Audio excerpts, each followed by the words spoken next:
תגובה למישהי שנולדה בסמיכות למלחמת כיפור. ביני לבינך יש עשור של שנים. אני הילדה של קיץ שנת 63.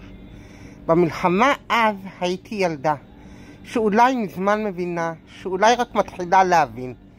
הייתי ילדה שדאגה לדודים ולשכנים שבחזית. הייתי הילדה שביקשה מאמא לסרוג כובע גרב.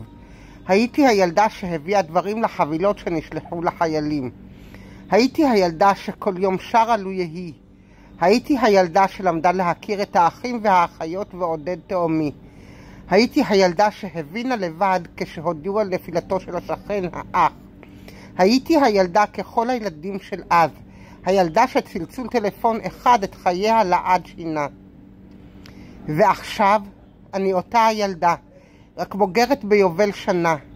היום אני עדיין ילדה קטנה בת 60, אבל אז בסוף הבנתי, טעויות חמורות מאוד, מחדל היום, גזלו מאיתנו 2,800 שמתו ועוד רבים שנפצעו או שרק גופם נשאר שלם.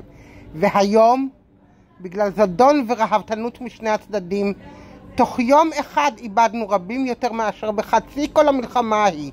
והיום אני ילדה בת 60, ואני ממש לא מבינה. ומה תועלת צמחה למישהו מזה היום הרע? האם מישהו מממשלתנו יקבל בגלל זה בספרי ההיסטוריה צל"ש? האם אנחנו, היהודים, מארצנו בורחים ונותנים את כולה לחמאסניקים? לאיש טובה מזה לא צמחה ולא תצמח. אז אמרו לי, לשם מה?